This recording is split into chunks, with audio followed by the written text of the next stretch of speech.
This podcast is part of the Big Heads Media Podcast Network. Go to bigheadsmedia.com for more great podcasts.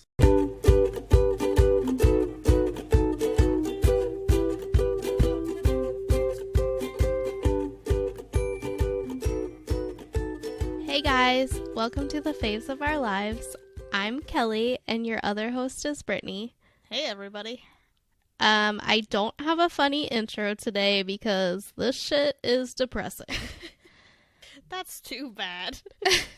Well, I mean, we gotta give the people what they want, but it's not really what I want. Not a lot to work with in terms of humor here. Not a lot. That being said, it is a great show. We're talking about ER. Oh, shit. I guess I should have said what we were talking about.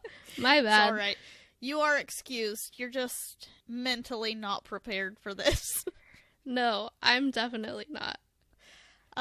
The show premiered September 19th, 1994. It ran for 15 seasons and ran for 331 episodes. It had the biggest cast of probably any show we've done so far. So you'll have to forgive me if your favorite is not mentioned. I went down the IMDb list and picked the people who were in the series the most and with the most recognizable names.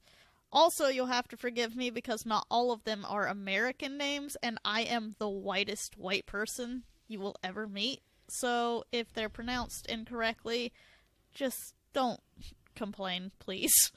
If you do have a complaint, you can send that email to favesinternmark@gmail.com. Oh, yeah. I still love that he was like, okay, so the whole story is I got him addicted to wine and crime. He listens to that now. Oh, I didn't know that. Yeah, and so he was like, he should have went with us. I know, but he's a night shift nurse. And he was like, I will totally be your intern. He's out there doing the Lord's work. Yep. Anyway, the cast for the show was Noah Wiley as John Carter, Laura Innes as Carrie Weaver, Maura Tierney as Abby Lockhart, Goran Viznik as Luka Kovac, Anthony Edwards as Mark Green, Eric LaSalle as Peter Benton, Mekhi Phifer as Gregory Pratt, Juliana Margulies as Carol Hathaway, Parminder Nagra as Neela Razgatra, Ming-Na Wen as Jing-Mei Chen, George Clooney as Doug Ross, John Stamos as Tony Gates, and Kelly Martin as Lucy Knight. That was a mouthful.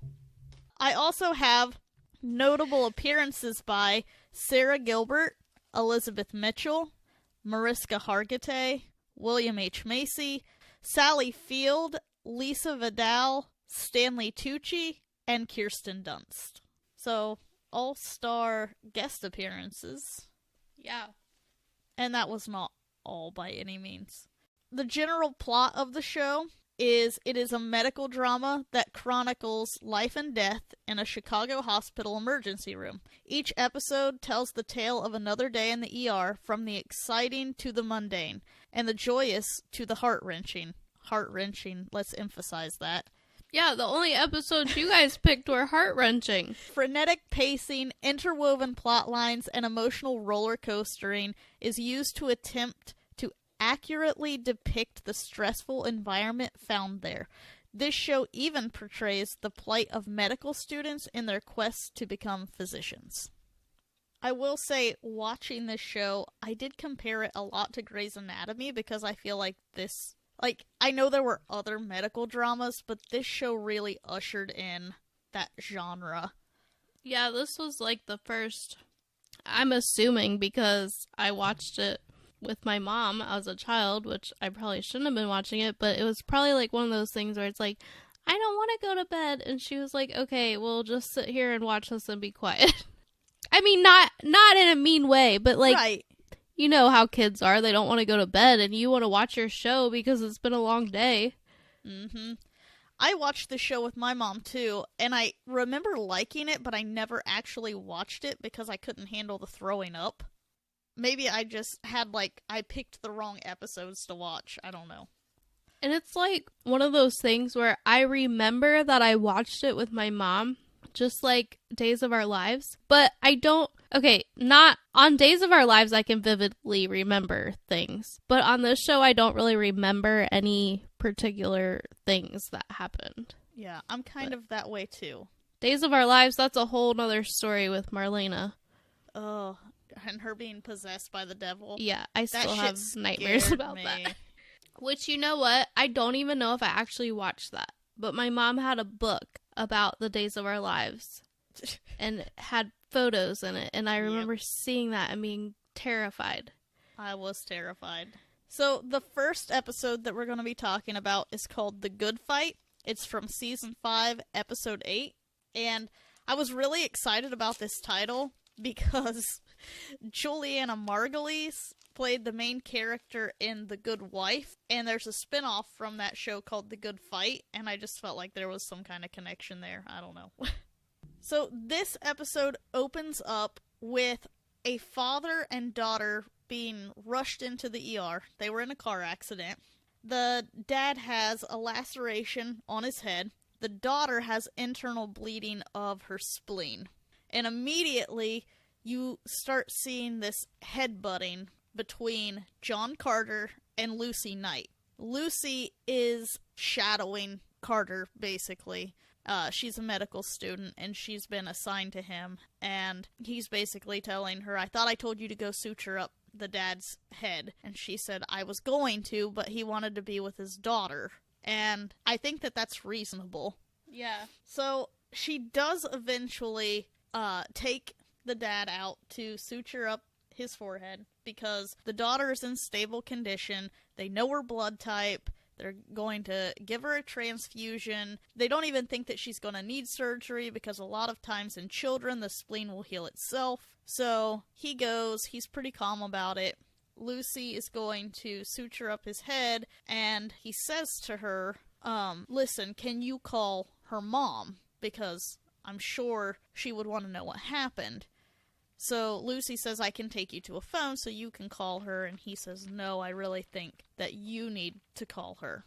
So she goes out to try to call the mom. In the meantime, the girl just, like, her eyes roll back in her head and everything. And it ends up, the blood that they're giving her, her body is rejecting, basically. She has this rare blood condition, and there are 2 components that this blood has to have. So it's a very specific type. Lucy runs back in to tell the dad has vanished. What I don't understand is, as a parent, I don't care how minimal, your kid has internal bleeding. Right. And I know that you haven't mentioned this yet, but it's obviously they're going through a custody battle, and I think he's not supposed to even have her, and he basically kidnapped her. Mm-hmm. But it doesn't matter how bad of a situation it is between you and your ex. Like, it's your kid. You're gonna be there. Right. And I know that from personal experience. So Carter basically gets on to Lucy because she let this guy disappear because she was supposed to know that somehow. Oh. And she tells him, he asked me to call the mom, and that's what I was doing. Again, turns out there is a custody battle. He kidnapped her, and that is pretty much the gist of what you get in the beginning, because Carter is supposed to be going on this vacation with his girlfriend, who is Julie Bowen.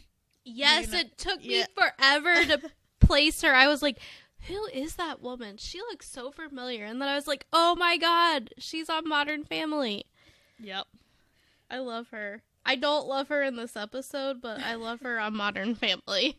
I don't love her in this episode either, but I feel like there's a little bit of backstory to that we didn't I'm sure get. there is. Because her character's name is Roxanne, and you can tell right from the get-go, like, she does not like Lucy. And I'm assuming it's because Lucy and Carter get off on the wrong foot from the very beginning when Lucy's introduced. And I think that I thought what it was is she questioned him or something like that, but my wife, who is a huge fan of the show, says that it is because he knows that she's smarter than he is. Can we call her up and get her on the phone? Mary? Yeah.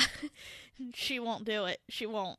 Listen, okay, just for everyone out there, we have 2 major ER fans that have the same name, and neither of them will come on this show. They're both closely related to us, and they will not come on this show because they are too afraid of you guys. Yep. Which I don't know why, because you guys are great. Yep. It's just too much pressure. They don't want to be famous. I love being famous. Like, we're not even famous, but every time somebody says a nice review, I'm like, oh my god, is this what it feels like to be famous? Yep. So, before Carter takes off with his girlfriend, he is on the phone and he's trying to find blood for this little girl. Lucy overhears Mark Green telling Carter that he can go, and so she asks, well, if you're leaving, does that mean I can leave too? Because again, she is basically his medical student. He says in a very harsh tone, sure, Lucy, you can do whatever you want. And I kind of get it, because at first I was like, oh, well, she doesn't seem to care too much. She just wants to go home.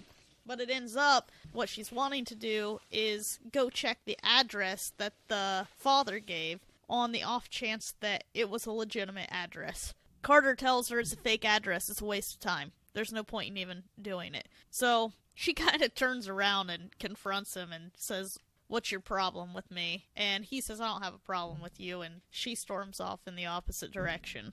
Can I ask a question? Yep.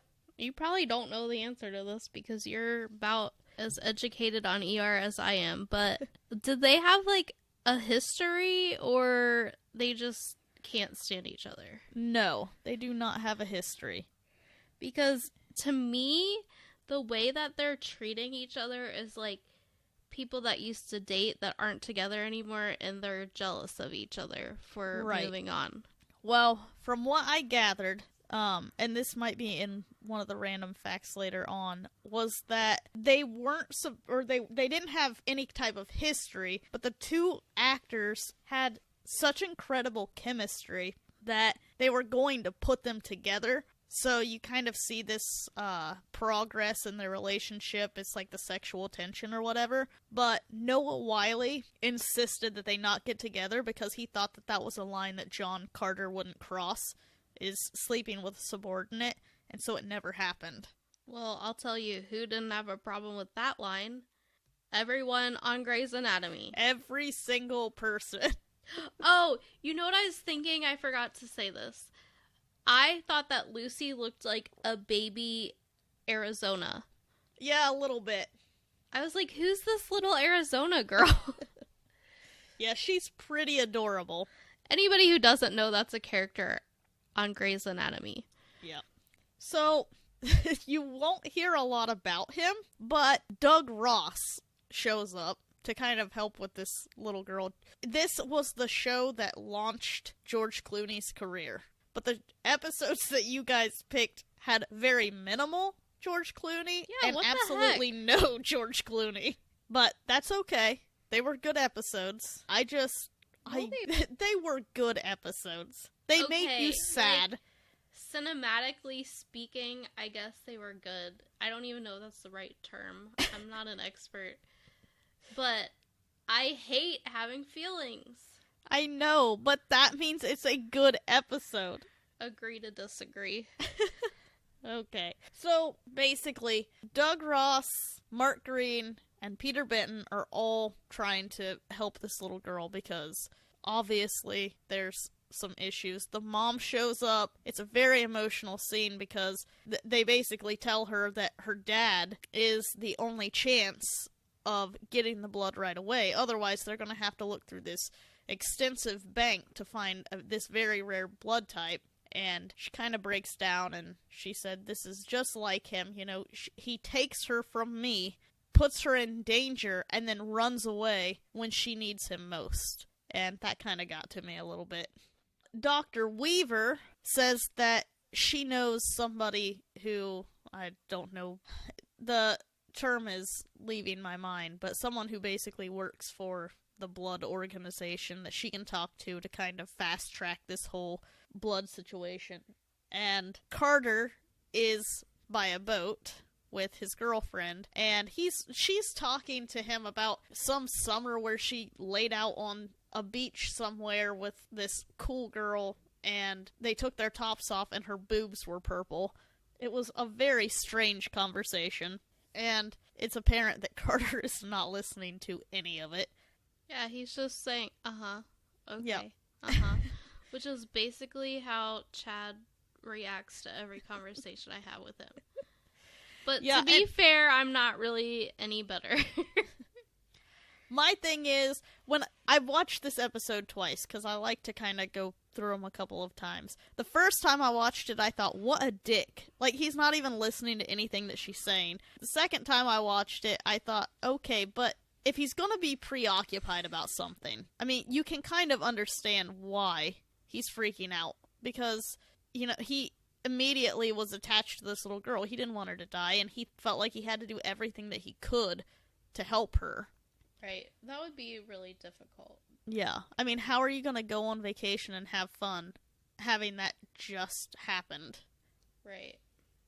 So, he basically tells her, you know, tough shit, I'm leaving, you can go on the boat by yourself, and he walks off because he thinks that, I can't remember what he decides that he's going to check out. I don't remember either. Anyway, there's some type of lead that he thinks that he has, so he's going to go check that. And when he goes, what he ends up finding is Lucy, because she's already one step ahead of him. She is at this hotel where apparently the dad is a bookie, and so he takes bets from a bellhop there. And Lucy found this out because she went to the address that was listed. It was not a fake address, it was an old one. So she heard some neighborhood gossip about how he used to take bets. So they end up in the same place. They immediately have an argument because Lucy almost has information from this guy, and Carter just steps up aggressively and the guy backs off. Hashtag toxic masculinity. So, also hashtag bitches get shit done. Just let her do it. Hashtag girl boss. That comes up later too. That's for you, Belinda. So, the rest of the episode is basically this chase between the two of them. They're together the entire time, but it's just a big pissing contest. They find out that one of the guys that used to work at the hotel. Now he works at a slaughterhouse, and they go to the slaughterhouse, find out he worked in the boning room, and there's just this whole back and forth of them trying to find this room, and Carter's arguing with her, and she said something about, well, I don't think that's the way that it goes. And he said, well, fine, you can lead. And she says, okay. So she gets in front of him. Well, then he goes the opposite way. And she said, you told me I could lead. And he said, I didn't tell you I'd follow you. He's just a a-hole. He kind of is in this episode. I don't think in general that character is. But yeah, I can see where you're getting it. Actually, in both episodes, I can see it. Yeah. I think that part of it is, I don't know if you know this, but he's rich. Like, his family is rich. And I think that what you're seeing is entitlement. Entitlement? What's that? What? I'm just kidding. So yeah.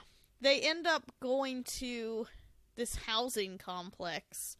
And while they're there, there's this really, I want to say pointless. I don't really see the point of it, but Carter goes into this house or apartment, and there's a woman there with tuberculosis. And he freaks out and tells her, you know, have you had a TB test? And this guy attacks him. Anyway, he, I guess, saves her life because he went into that apartment and found her and got her. We don't know. Yeah, we don't know. Unless it's in the next episode, because I didn't watch the follow-up episode of this one. But regardless, it seems very pointless in the scheme of this episode. Like, Lucy's trying to figure out this information. He goes in and saves this woman. Are we just supposed to remember that he's not a complete dick? I don't know if maybe that was the point, but, I mean, by the end of the episode, you start to see him kind of loosen up a little bit. They end up talking to Uncle Joey, is the guy's name. He's basically a keeper at a football field. And he tells them that there is a cockfight that's going to be taking place, and that Sawyer, I think is the dad's name, he might be there. And so they go. This arena, or whatever you want to call it, is not easily accessible because it is illegal, and they have to park the Jeep, climb the fence, walk to try to search for this, and while doing so, Carter falls and dislocates his shoulder. And typical. Yeah, so there is a little bit of history because he basically asks Lucy to put it back in place, and he says, well, you remember when I did that for so-and-so the other day, some patient, and she basically tells him, no, you were an ass and you weren't talking to me that day. So he kind of gets a little bit of karma because as she's trying to put it back in place, she's hesitant because he's screaming. So he gets a whole lot of pain. Yeah. They walk out because they never do find this. I don't even know if it actually existed, if the guy was messing with him, what. But when they're walking back to the Jeep, you find his Jeep on fire. That's so crazy. Yeah. And she just says, I'm so sorry. I would have been like, serves you right for being mean all day. There's one point in here, and I can't remember what prompted it, but Carter actually does apologize to her for, treating her badly. And he says something like, the truth is, you're the only med student that I've had that's ever showed any amount of promise. So that was nice that he did kind of validate her a little bit with that. Because, obviously, she wouldn't be trying to track down this guy if she didn't care, if she wasn't a good student. They end up walking, well, I don't know where they're walking to. I guess they're just trying to find a phone to call a cab. And Carter decides that he's hungry, and they come to this little diner, and it was a really cute back and forth because he wants a burger, and she places an order, and she tells him to hurry up, and she's gonna go call a cab in the hospital, and the guy says something about, you want anything to drink? And he orders a Coke, and he says, what'll the boss have? And says, yeah. Yeah, he says, I'm sorry, and he says, your girlfriend. He says, no, she's not my girlfriend. But I thought that was funny because he flat out says, what'll the boss have? And it's like, honestly, I think that is Carter's issue. Yeah. Is that, she does kind of take the reins, and I don't think that she does it in a disrespectful way. She's just very eager, and he can't handle it. So, they're in the cab. They went to a storage unit or an apartment. It was a trailer. A trailer, okay.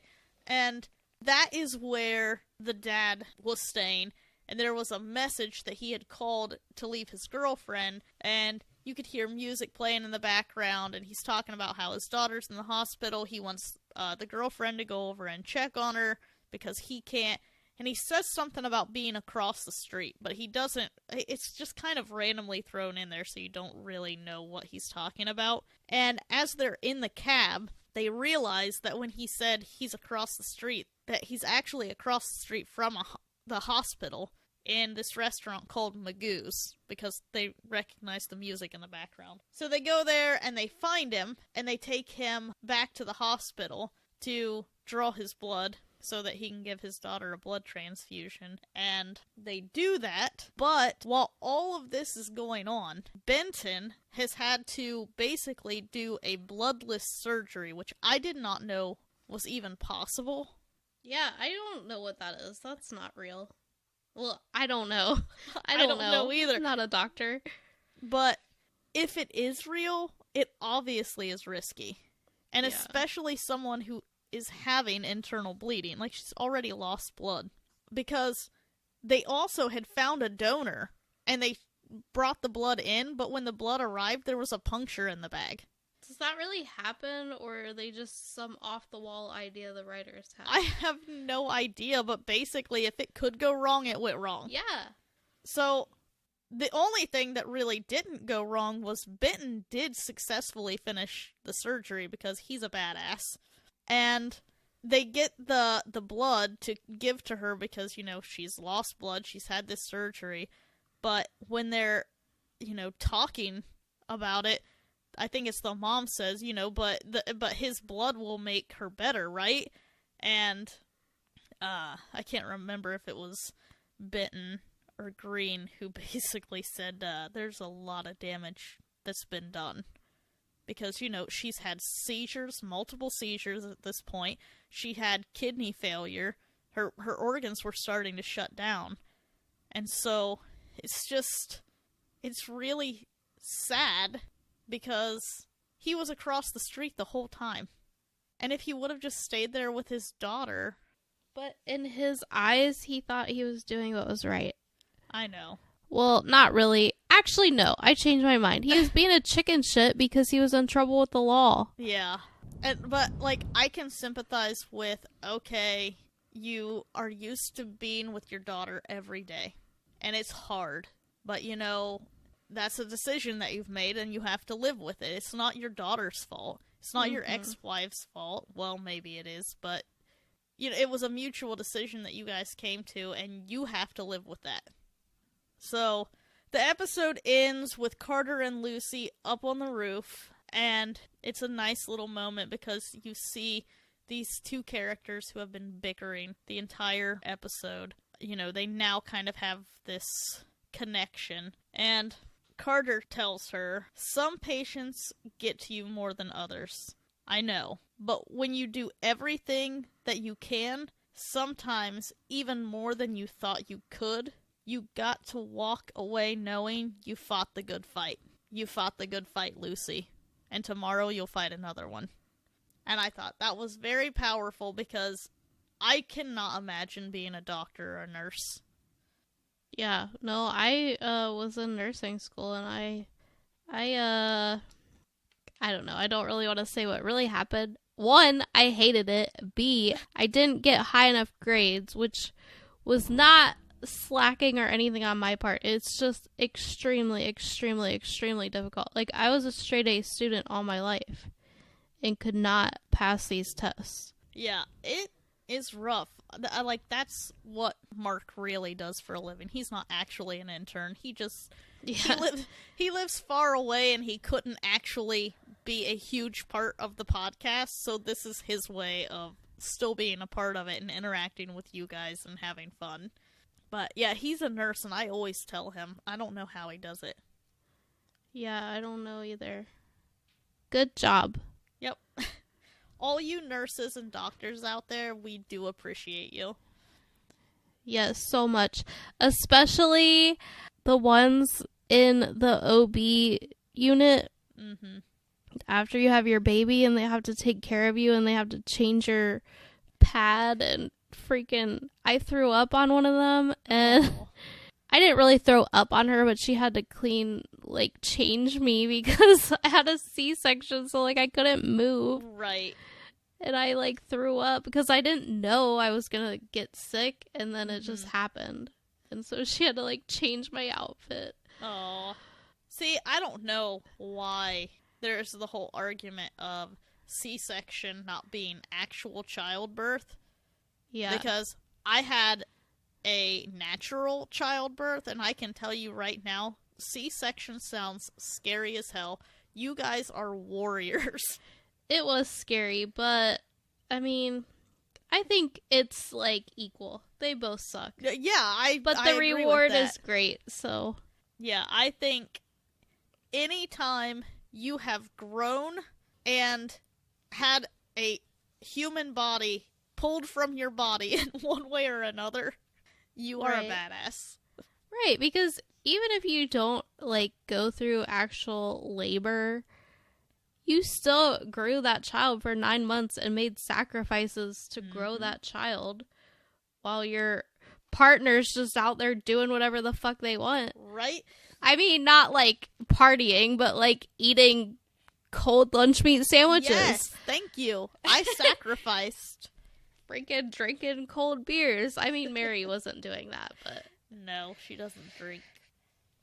Okay, so... I knew we were going to get off topic so much because I hated these episodes. I actually really liked them to the point that I was like, I need to start watching this show. It is sad, but I, unlike you, like to feel things. I don't. I want to feel happy and happy. I just thought that it did a really good job of, I don't know. It's a different feeling than Grey's Anatomy. Grey's really does just rip your heart out some episodes, and this does that, but it also kind of makes you think, I think, more than Grey's. Yeah. Anyway, the second episode that you all chose is called Be Still My Heart, Season 6, Episode 13, and this is actually... I'm gonna say it's a two-part episode, but it's not. This episode leads into another big episode, but it is a standalone episode. It was a 2-part episode for me because I turned it off. It was just too much. But now I feel like I should...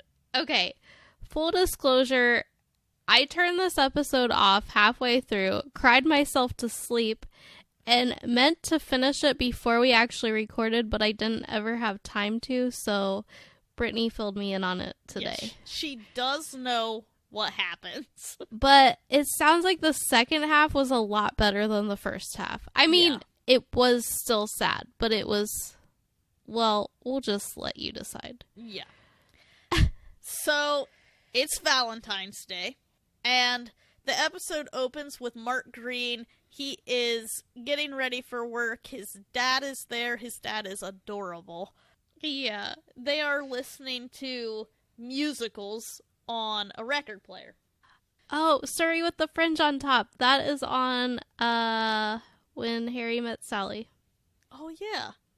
I just watched that for the first time, like 2 weeks ago. Are you kidding me? Yeah, I've never seen it. It's one of my favorites. And Mary hadn't seen it either, so Oh we my bought it and we watched gosh! it. Did you love it so much? Yes, I did. It was very good. My favorite part, one of my favorite parts, and my friend Kara also loves this part, when they're playing Pictionary, he's like, baby fish mouth. Yeah. That whole movie was good, though. Yes. Okay, so that movie does make me have feelings, too, but I really like it. So, currently, Mark is dating Elizabeth Corday, who... What is going on upstairs? My cats have gotten into something. They're, like, body slamming each other up there. Should you go Can you check? hear that? No. No, I'm not gonna go check. Like, Oh. okay. What's really happening is Calliope has, like, permanent brain damage. Oh. And she's just nuts now. Oh. I know. I still love her. But speaking of Greys, I have a cat named Calliope. Yeah, we didn't forget what episode we were on. Right.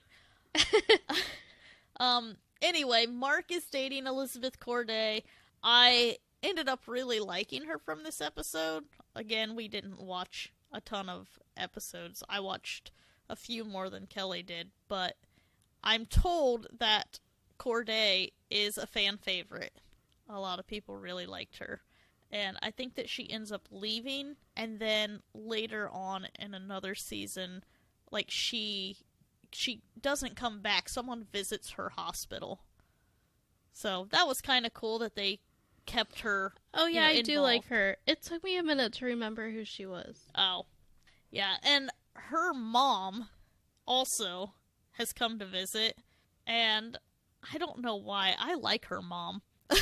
I think she's funny. Yeah. I think it's funny that she wants to come watch her do surgery, and when she does come to see her, she's doing surgery on a dog. On a dog, yes. So, two characters, Chin and Malucci, they are students, and they're arguing over a patient when Mark arrives to the hospital, and that's an ongoing thing throughout the episode, too, that these two are basically trying to one-up one another. It's kind of like they're trying to get a better ER rotation or better surgeries or whatever. The patient actually, he either is a doctor or he was a doctor. And Mark just tells them, did you ever think to ask this guy what he wants? And they just kind of put their head down because they didn't realize he was a doctor, but apparently the guy was getting a kick out of listening to them go back and forth, so he wasn't too upset about it. So this doctor, he ends up having a tumor. So he's got some type of cancer, and Mark does ask him what he would prefer. The guy says no to radiation, but then something happens and he is like almost dead, and Mark is like, rush him to radiation right now. So they do, and it brings him back, and the guy even tells Mark, I guess I should thank you for disobeying my wishes, because he saves his life. Which is funny because there's another storyline that is going on that is basically someone struggling to obey someone's wishes. Abby Lockhart who is Maura Tierney. I don't know how to pronounce her last name, but I love her. She is treating a patient, an old woman, who tells her a story about her husband and how much they were in love, and he used to write her notes all the time, how much she misses him. And she tells her, he would write notes and tell her how beautiful she is, and one of the things that he always said was, be still my heart, so hence the episode name. What ends up happening with that is that the woman is there for a UTI or something minimal, and she asks for Carter because Carter had seen her in there before. So he's kind of helping Abby, and this whole interaction is kind of what pulls Carter away from what he should be doing. I thought, oh, well, it's because this woman asked for him or whatever. Mary informed me that no, it's because Carter is flirting with Abby. Like, that's the whole point. He has the hots for Abby. So that's kind of what has him distracted. That makes sense because he said something sarcastic like, yeah, and all the other patients I had, to whoever told him, this woman's asking for you. Yeah. Do you remember her? And then he goes in and she says, oh, you probably don't remember me. He's like, oh, of course I remember you. Blah, blah, blah. Yeah.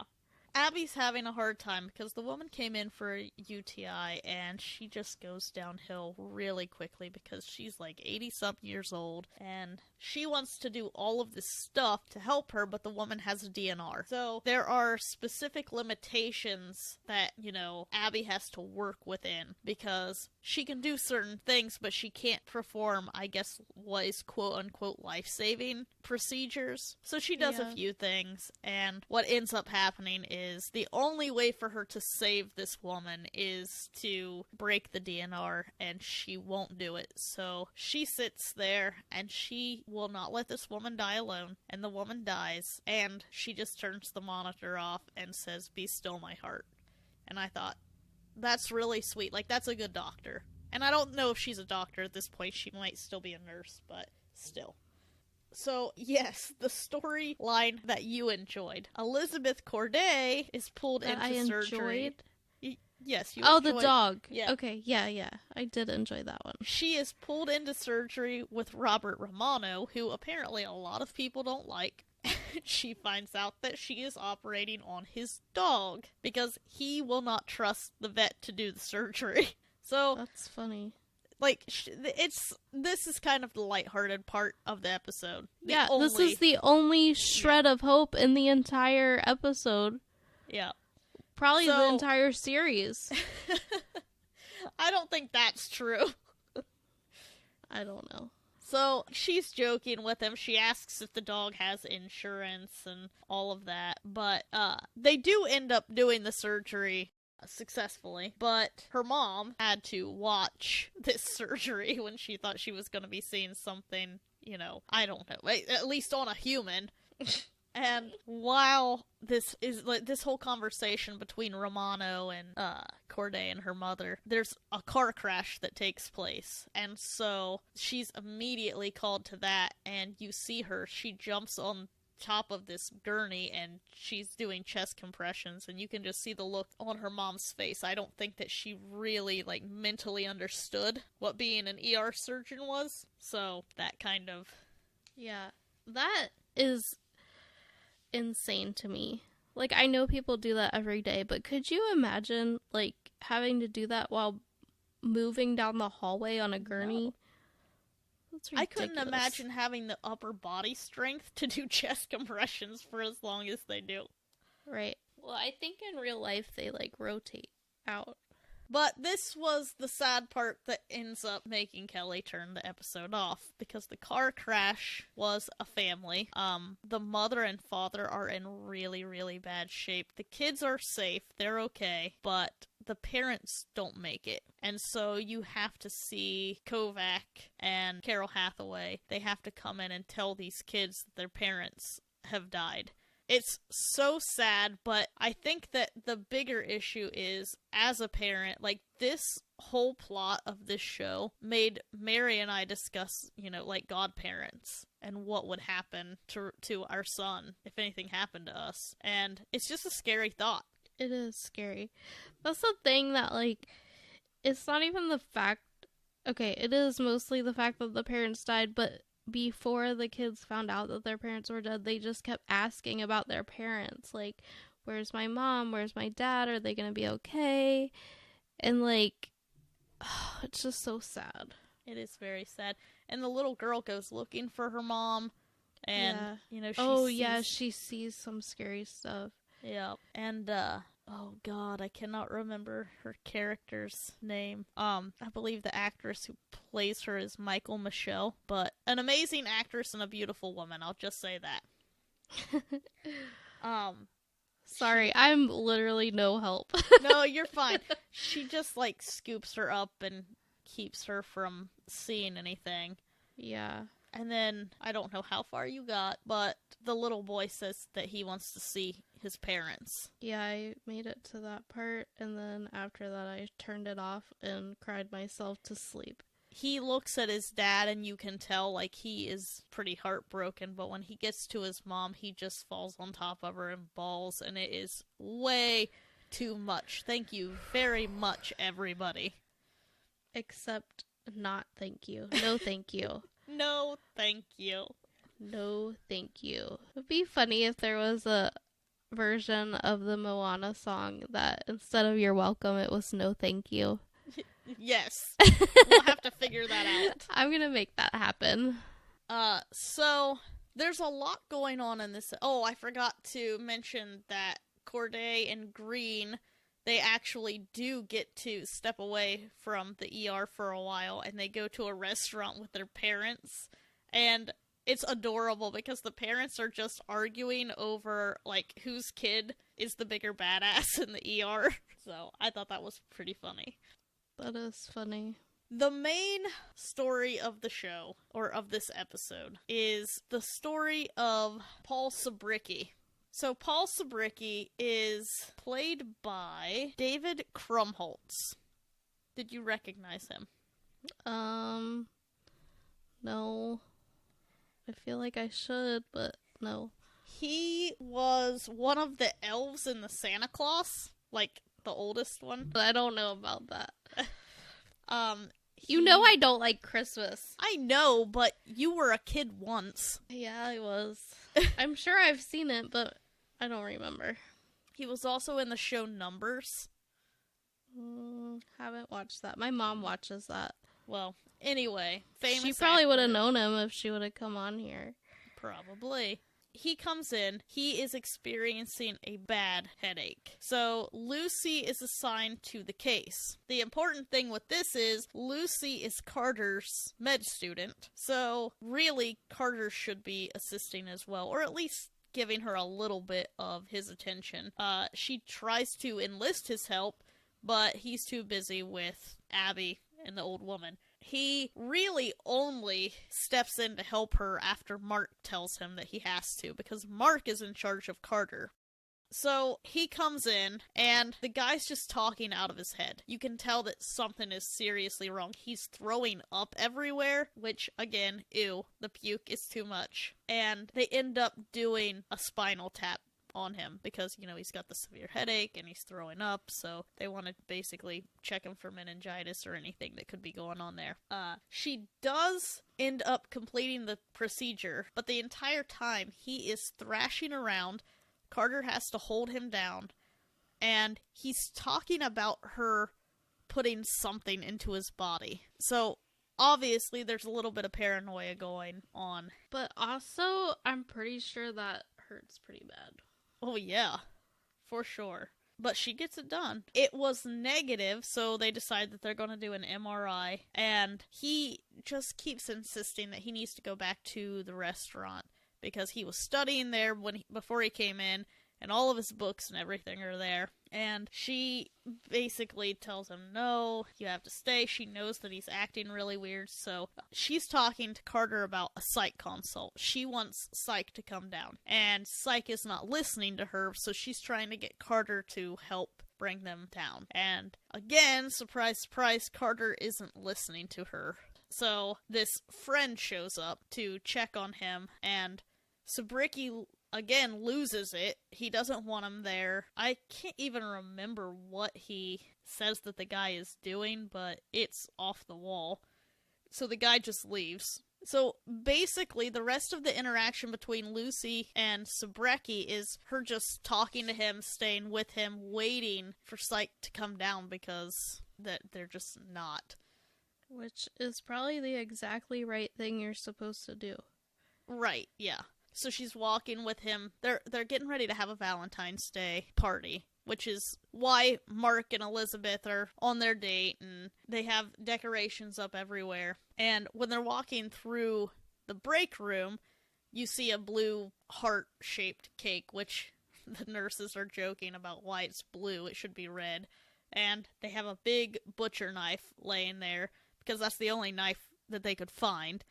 And Sabricki just nonchalantly asks, what's going on, and she says, oh, it's Valentine's Day, we decided to have a party, and he was like, oh, okay, cool. And the party starts, everybody's having a good time, dancing, the music is real loud.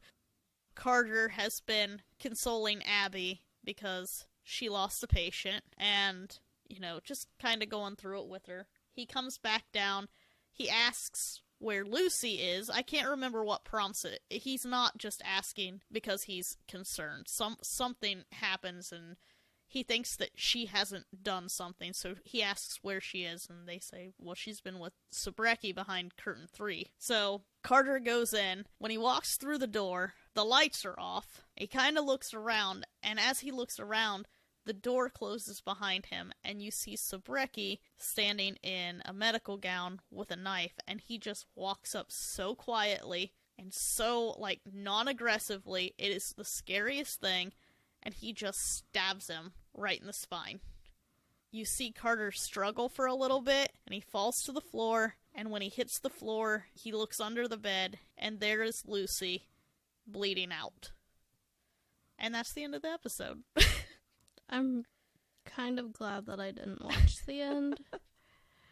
So, I think that the reason that people liked this episode is, for one thing, it's very memorable. I think that in terms of, if we're comparing it to Grey's, it's probably the hospital shooting episode. Oh man, that one was rough. Yeah. So, in terms of the overall series, it's an episode that stuck with people. The other one that was really hard for me on Grey's, I'm not saying for me, it was only hard for me. I just vividly remember it was the one with the bomb inside that guy. Yep. That had me on the edge of my seat.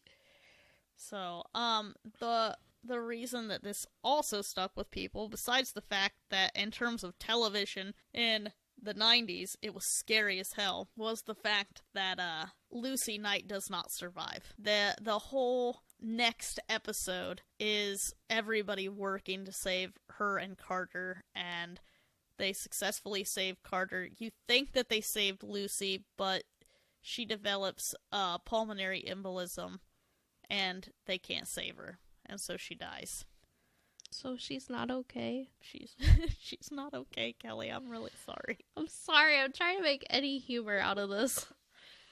I will say, I really badly want Kelly Martin to catch wind of this episode because she did develop a fan. I liked her in Hallmark Christmas movies, but I really liked her in this.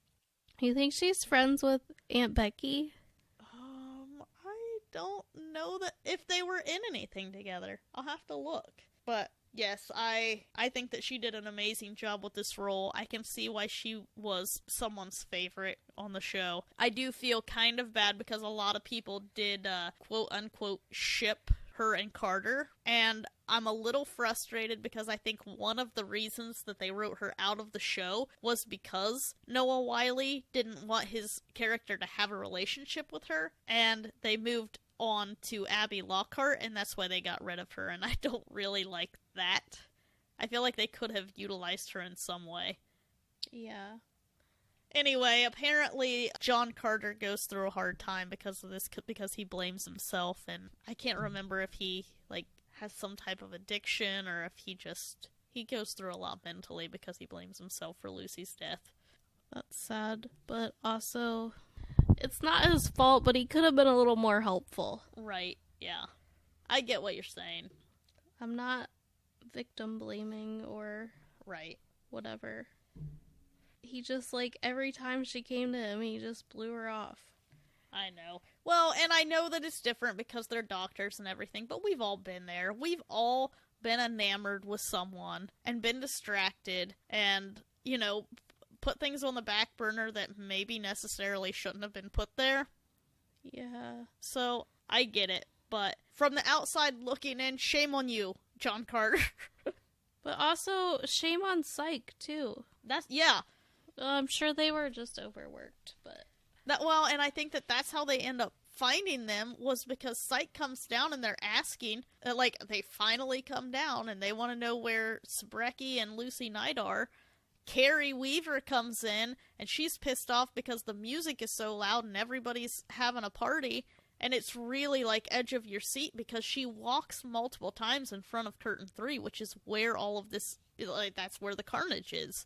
And, it takes her, I think, 5 minutes of the episode, and it's just a continuous shot of you following Carrie before she finds them.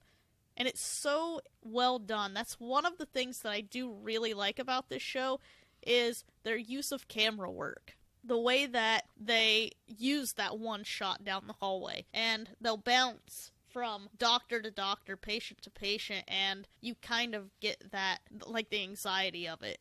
Yeah, that's spooky, though. Yeah, that she walked past there while it was happening. Yeah. Well, I don't know if it might have been when it was happening. I can't remember if it was after. Anyway, by the time she gets there, Sabrecki is gone. She just finds Carter and Knight. And you and I kind of talked about this a little bit today, because watching that episode, the following episode, and watching all of the doctors rally around their friends, it just made me think that your likelihood of surviving an ER visit in an emergency situation could very much depend on what is happening in the ER that evening. Because if someone else is hurt worse than you, then they might not give you as much attention as... there's a nursing shortage, for one thing, right now. Right. And, it's rough, because sometimes they're short-staffed, too. You never know. Some nights, probably nothing happens. Yeah. It's weird. I don't like to go down this path, because then it makes me think about everything. Well, if this is like this, then that could happen. Anything. You could say that about anything. Well, if this person was cooking your cheeseburger and they were distracted by something, you could get E. coli and die. If they don't cook your cheeseburger properly. Yeah. Shame on all of you for making Kelly think. I'm sorry. It's I go down that hole and then I get to the point where I'm nothing matters. What does it matter? Which apparently is a big part of being a millennial. So, I don't know. You know what I'm talking about? I know exactly what you're talking about. I talked to my therapist about this stuff. Okay. It's just you start... Okay, this is a good segue into my star story. Okay. / observation. Well, it's not really my observation. It's Cruz. So, Cruz is my almost 4-year-old, and tonight he was looking at the stars, and he says, stars are circles. And I'm like, yeah, you're right. Stars are circles. Why the fuck are stars circles? No, I didn't say that to him, but that's what I'm asking you guys. Why is it called a star if it's a circle? And, like, I don't know. It just makes me question everything. Like, what is things? Yeah. I Like, mean, it's a star is a circle. Yeah. Where does the star shape come from? So, there is an actual term for the star shape. And Mary says it all the time because, like, I'm trying to teach our son shapes, yeah. And every time that I say star, she calls it something else. Okay, here's the other thing that's messed up. A heart is not shaped like a heart. No. I know. I don't know why they call it that. I'm really struggling with my existential crisis. Existential dread? What is it called? Or Mary calls it something like I'm Googling it. polydecagon or something like that. Star shape name. Pentagon? No. Polyhedra? Maybe that's it. Star polygon? It's like I don't know. But anyway, she's a math teacher. She's gonna die when she hears this episode. Yeah. It's gonna be wrong, and then I'm gonna have to correct it on Twitter or something because she's not gonna be able to stand people thinking that she calls it something wrong. Hexagram? No. But yes, anyway, I absolutely get it. Sometimes it takes a kid to kind of point things out that, yeah, stars are round. I've never even questioned it in these, like, stars are circles. And I'm like, yeah, you're right. That's really confusing. Stars are circles, but star shapes are not circles. Yep. So, before we get into our random facts for this episode, we're gonna play an ad for you guys. It is from Colts Corner, and they talk about the Indianapolis Colts. So if you are a fan of Andrew Luck or any other Colt, that's the podcast for you. Go sports. Go sports. I actually love football.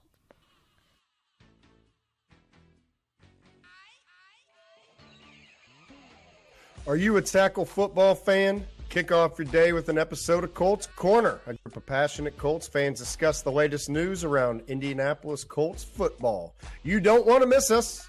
Follow us on Facebook, Colts Corner 1, and on Twitter at Colts_Corner 1 and all major podcast platforms. That includes Apple Podcasts, Stitcher, and Spotify. Now we're going into the random facts of the show. I got these from L.com and mentalfloss.com. I don't know how far you glanced ahead at the notes. I hope to shock you with some of them.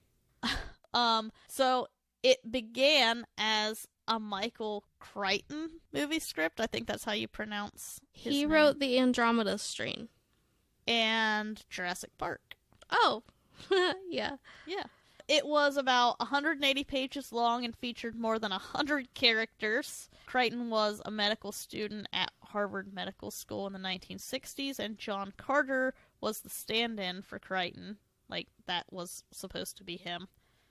Steven Spielberg was an executive producer on the project. That, coupled with the fact that Crichton had recently become a hot property following the success of Jurassic Park, helped the pair successfully negotiate a series order with NBC after the network initially only agreed to a 2-hour movie. So, I think that was a good call. Yeah.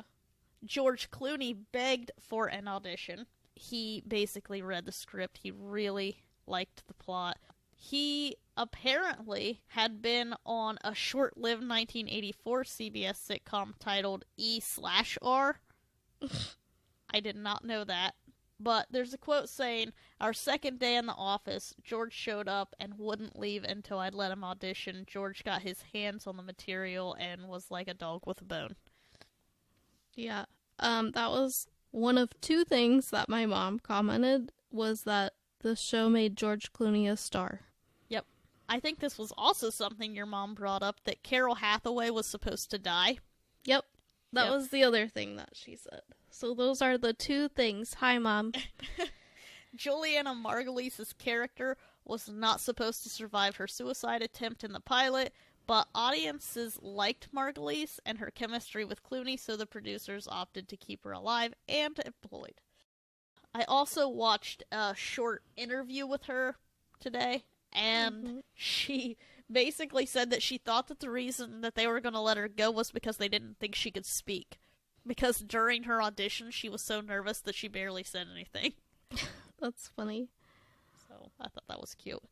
An abandoned, possibly haunted hospital was used for the first episode. I know how much you love haunted things. Speaking of, I heard your story on Skeptical Skeptics Pod, Yes. and I did not know that story, I didn't and want it to was tell very you. creepy. And I'm kind of glad that you did not find the stain. So 24 Hours was shot at the former Linda Vista Hospital in Los Angeles' Boyle Heights neighborhood. It was built in the early 1900s as a hospital for Santa Fe Railroad employees. The movies End of Days and Outbreak also shot scenes there. The people behind the paranormal documentary / reality TV show From Beyond claim they heard voices and were grabbed and scratched when they spent time there. Gross. Yep. The other 330 episodes of ER were shot at a replica of Los Angeles County General Hospital's emergency room at Warner Brothers Studios in Burbank. So it was only the pilot. Cast and crew took 4 trips a year to Chicago to shoot the exteriors.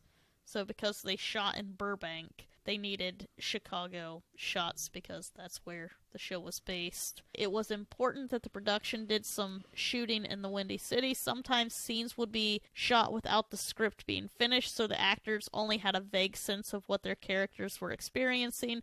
The last scene of the classic Love's Labor Lost, when Dr. Green breaks down on the L, was filmed 2 months before the rest of the episode, so the script wasn't written yet. All Anthony Edwards was told was that he's going to feel like he killed a mother. That's crazy. Yep. Wiley treated an actual medic who was dehydrated. While on location in Africa years later, the on-set medic passed out from the heat. Wiley took a functioning IV, stuck a needle in him, and revived him with a bag of saline. He credited learning how to do that through osmosis, quote-unquote. Wiley played a doctor on ER more than any other actor, 254 episodes. Weird. I Like, know. that's cool, but, like, you're still not a doctor. Right. Or a nurse. But he did save his life. He did, so I guess it's fine. Yeah. There was only one noticeable mistake during the live episode. Did you know they shot a live episode? No. Yeah, George Clooney basically pushed it, but it was Edwards and Clooney's idea. It was performed live twice, once for the East Coast and once for the West Coast. During the second performance, the actor who played the HIV-positive patient accidentally dropped the syringe before he threatened the staff with it. That was the only mistake. That's incredible. That's pretty good. Yep. Some actors asked to be killed off. Maura Tierney, who played Dr. Abby Lockhart from 1999 to 2009, asked to be killed off. Instead, she was given a juicy enough storyline that she was okay with sticking around until the end of the series, thank God. When Edwards told John Wells that he was leaving the show after 8 seasons, Wells said that Dr. Green was too important a character to just walk away from the show, so he asked Edwards, "Do you mind if we kill him?" And I was like, "Nope, you gotta do what's best for the show, so that's okay." Quote from Anthony Edwards. When Kelly Martin decided her character Lucy Knight wasn't working for her, she requested that her departure be made quote-unquote big. And I guess it was. Yep. Why was it not working for her?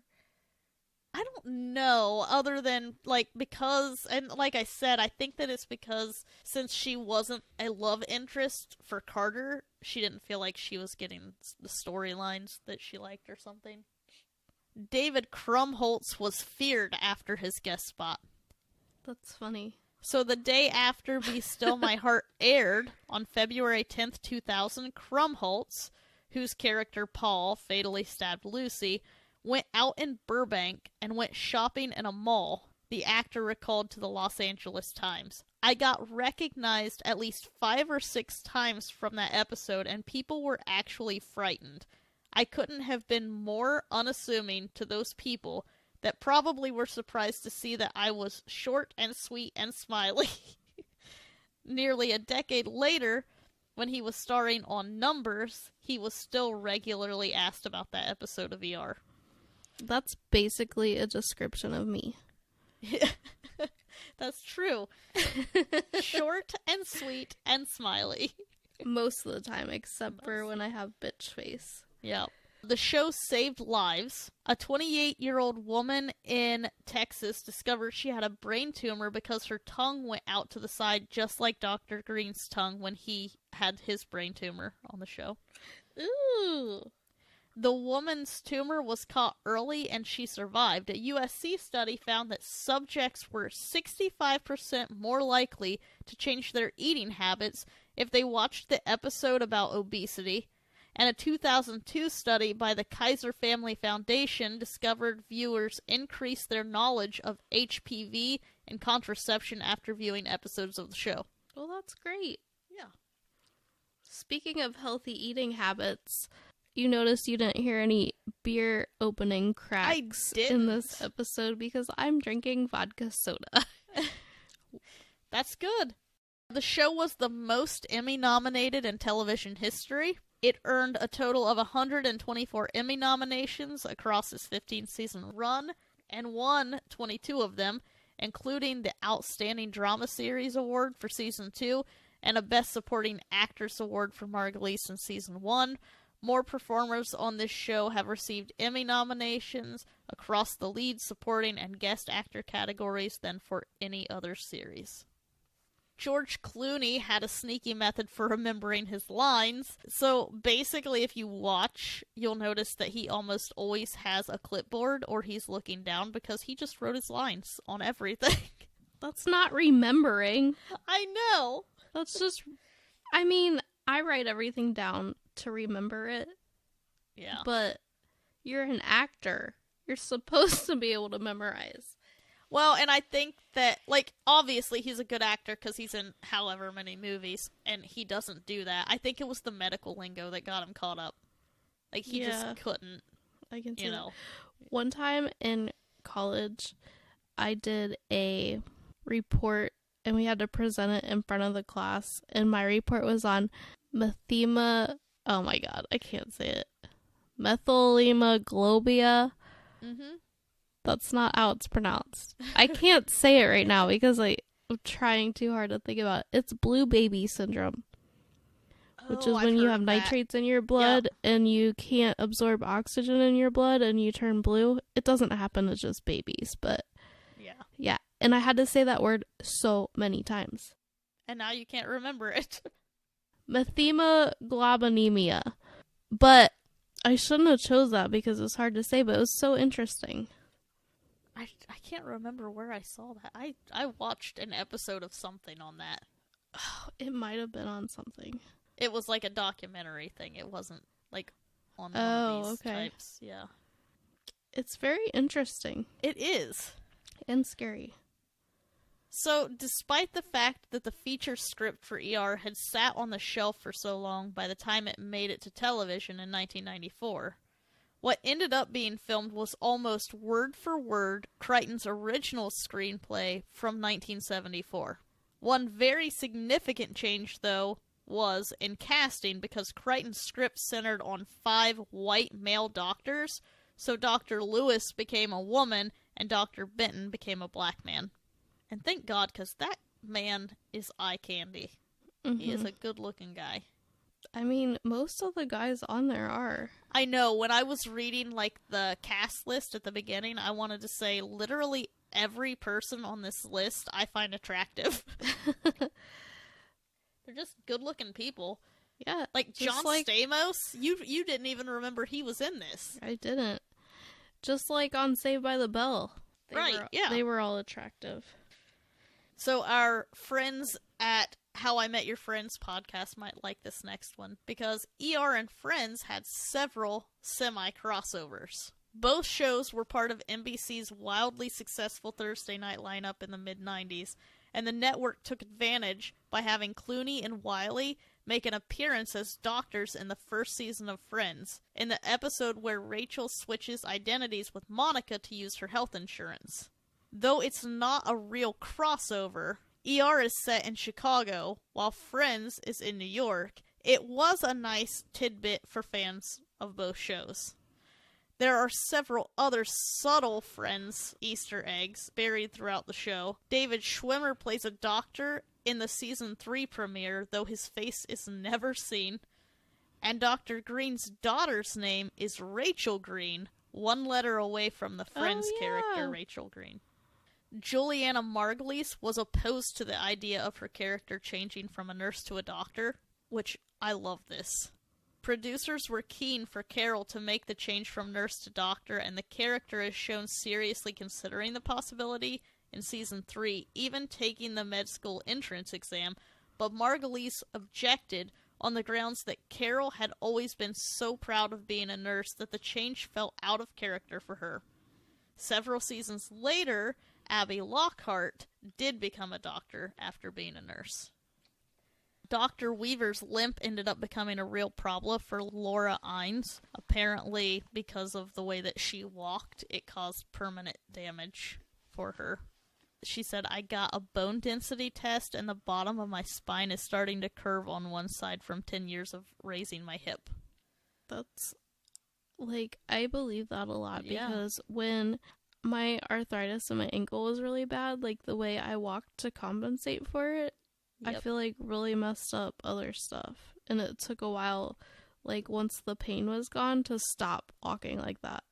I believe it. It's weird. It's the guy who plays the Penguin in Gotham. I don't know if you watched that show. No.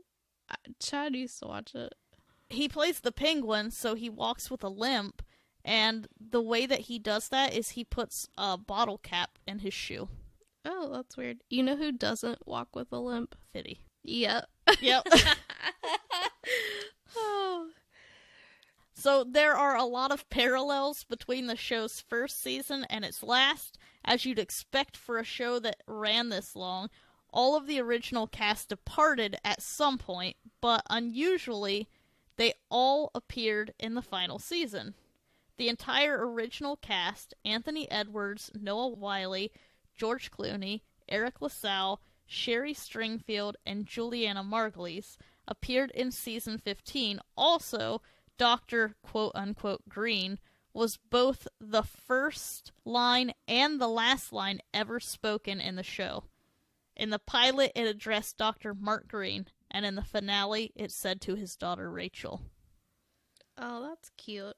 Yeah, so, they're outside playing basketball when she walks up, and I think that it's Noah Wyle, because he's there visiting, sees her, and just nods and says, "Dr. Green." And I thought, I never knew that. I didn't know that was the first line. Mm-hmm. But I thought it was really smart. A good way to end it. ER and Chicago Hope were in direct competition with one another, obviously. The two hospital dramas premiered just one day apart in 1994. ER on NBC and Chicago Hope on CBS, but eventually wound up competing directly against each other on Thursday nights at 10 p.m. ER had consistently higher ratings and ran for 15 seasons versus Chicago Hope's 6. The two shows also competed at the Emmys, and while ER was the only one to win Best Drama Series, Chicago Hope earned more acting Emmys for its cast. And, I don't know if you guys know this or not, but that was before DVRs, so you actually had to choose which show you were going to watch. Unless you wanted to record it on a VHS, which you probably don't even know what that is. NBC had some reservations about the show before it premiered. The very first screening of the ER pilot for executives did not go well. This is a quote. "When the lights came up, it was not a very positive reaction." So, basically, they thought that the show was too gory. It was too sad. And that was also, me. Yeah. Also, I don't know because I watched one episode in the beginning, but apparently the show also used to show breasts, when they were operating. So it was not sexualized at all, but just for realistic purposes when they were doing the surgery. It would have the people laying on the table, and when they were cracking the chest. Ugh. Yeah. So, that changed. That didn't stay, but that was a big thing. The other thing that I promised that I would talk about is why crossover episodes are not a good thing. Because apparently ER did a lot of crossovers with the show Third Watch. Do you remember that show? No. It was like a paramedic show, so like an ambulance show. And apparently the two shows kind of interconnected, so there were a lot of crossover episodes. And after we bought ER, the series, Mary wanted to go back and watch it because it's her favorite show. But a lot of the times, she didn't know the conclusion to the storyline because it would start on ER and finish on Third Watch. Why wouldn't they include that with I don't know. series? But that's what she's talking about because, like, on Grey's Anatomy, there's a lot of crossovers between Grey's and Private Practice. But if you only purchase Grey's Anatomy, then you're missing out a lot on the storyline of that episode. Yeah, I don't say this often, but I agree with you, Mary. That's bullshit. So that is all of the random facts I have for you. It was plenty, but I could not pick. They were all so good. Do we have any listener laughs? We did not have listener laughs. I put one out there, and You guys are slacking. I know the listener laughs thing was the funniest ER story that you've heard or read about or whatever, and I didn't get anything back. I think it was one of those tweets that kind of got lost. Yeah, into Like- the abyss. Yeah. Twitter's a big place. So did you want to go into the social media comments? Yeah.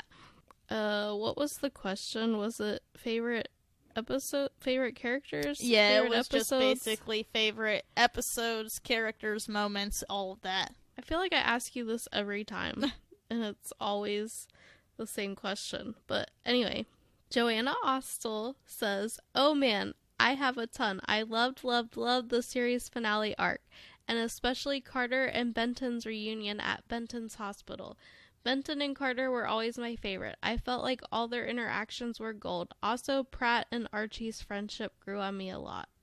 Yeah, I see the interaction between Benton and Carter. Actually, when we were watching the episode where Lucy dies, Benton is like frantically trying to take care of Carter because, as Mary said, Carter is Benton's pet. Like, you know, they've always been together. Benton was an ER surgeon, and Carter always followed him, so he has that attachment to him. So I absolutely get that. Okay. Elizabeth Hall said, "The episode when Carter and Lucy get attacked. I had nightmares for years after that one. Also loved the episode Partly Cloudy with a Chance of Rain. Many great episodes, though. Good luck. It had a very long run with tons of different stars throughout. The cast changed completely numerous times, but they were all great." Laura Baker said, "For sure, the helicopter and arm scene, I know you know the one." Yep.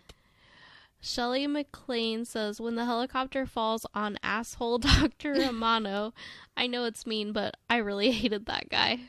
Yeah, so I don't know if you know this, but Dr. Romano is the one who gets his arm cut off by the helicopter. So there's an That's episode crazy. where he's up on the roof and a helicopter lands, and I can't remember what happens, but he throws his hand up and chopped off. Wow. And I definitely know that one because I had stopped watching ER for a long time, and I was like, you know what, I'm older now, I'm going to give it a chance, and that's the episode that I watched, and I was like, nope. That was exactly me with Grace. Like, I was like, oh, one day it was when I was on maternity leave. I was like, oh, I'm going to get caught up on this, and then I was like, nope, Yeah. don't like that. So he gets his arm chopped off by a helicopter. He survives that. And then, like, episodes later, he's up on the roof helping someone again, and the helicopter just falls on him and kills him. It's like, dude can't catch a break. Stay off the roof, Talk Romano. about foreshadowing. Right? Okay, and this is really cool because one of our friends' moms commented. Yes. Lynn Raydell Baker says, "The one where Mark's OB patient died and the dad was left with the baby." Elizabeth Hall said, "Loves labor lost. Watch it, Kelly." And then Lynn Raydell Baker said, "Elizabeth Hall, yes, that's it." So apparently that's a really good episode, and I need to watch it because why'd she say that? She wants you to watch it because it's a very good episode, but I am telling you right now, don't watch it. I'm not going to because I already know what happened, and it's sad. It is a phenomenal episode, but your heart can't take it. No, thank you. We have to write a song. Yes, we have to. That'll be a Patreon exclusive. Yes, and I will be very tipsy. So, that is all that we have. I know... Wait, you wanted to shout somebody out. Oh, yes, I did. So, before the episode ends, there's a few things. First of all, we can't remember if we said this when we recorded the last episode or not, because I don't think that it had happened when we recorded Or our it Parks had and already Rec. happened and the excitement was over. Maybe. But we broke 1,000 followers on Twitter. Woohoo! Yeah. You can't see me, but I'm doing jazz hands. Okay. Or spirit fingers. I don't know the difference. Well, we want to thank you all for your support. We are currently at 1,097 followers. So, yeah, we have that going on with Twitter. And I also want to talk about our listeners, because we have some listeners from a few different places since the Yay! last time. We have some listeners in Bulgaria Wow. right now, yes. We have some listeners in France, Bonjour. in Ireland, Top of the morning to you. and in the Netherlands. Isn't that the place in Peter Pan? I totally forgot about that. I loved that part of that episode. Call back to our Friends episode. And also, a lot of action happening in Canada right now. Hey. It's probably Dan Levy. But most importantly, I would like to shout out Gregory and Samuel this evening.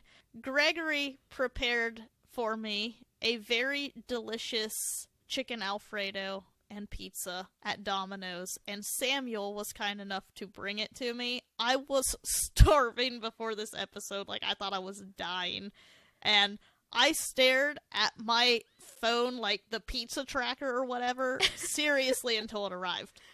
I shoved 2 string cheeses in my face while we were recording. Hopefully you didn't hear me chewing them.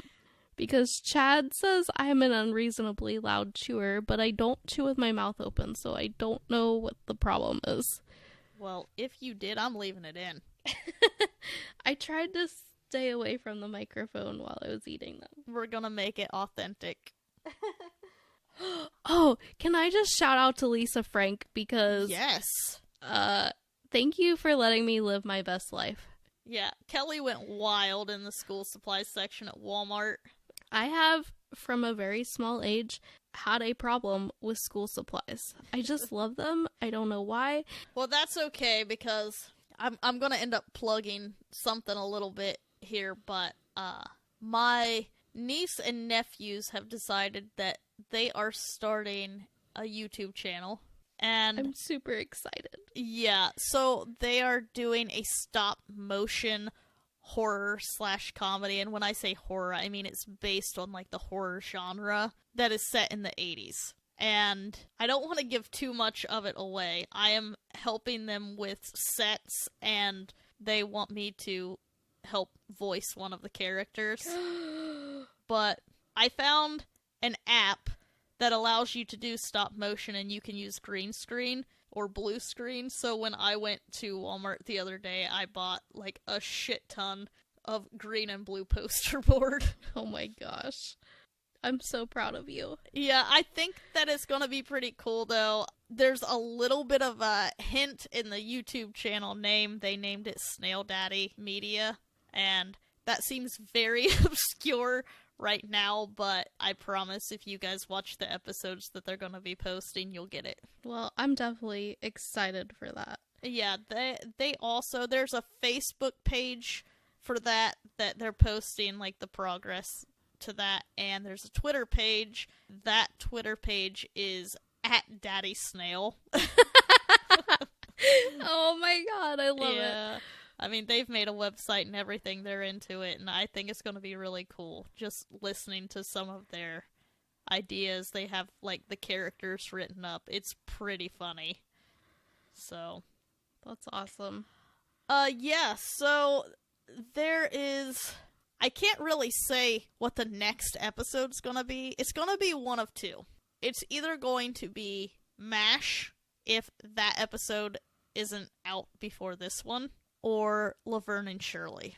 Those are the next two that we have set up. The reason that I say that is because MASH is supposed to come out before this episode, but we are having issues scheduling with our guest for that episode, and seeing as how Kelly and I know nothing about that show, a guest is very important. Yeah. So, yeah, stay tuned for either one of those, and we hope that you enjoyed this episode, even though Kelly hated it. I didn't hate it. I All probably right. will hate MASH more. But at least We'll it will see. be funny-ish, probably. Yep. I don't know, maybe I'll like it. Who knows? There's no way to know. So, yeah, just keep an eye out for those episodes, and we will be back soon. Bye, everybody. To interact with us and have your responses read on the show, follow us on Facebook and Twitter at the Faves of Our L1, and join us on Patreon for bonus content and special merchandise at patreon.com/thefavesofoural1. That's the Faves of Our L and the number 1. You can also email us at thefavesofourlives@gmail.com.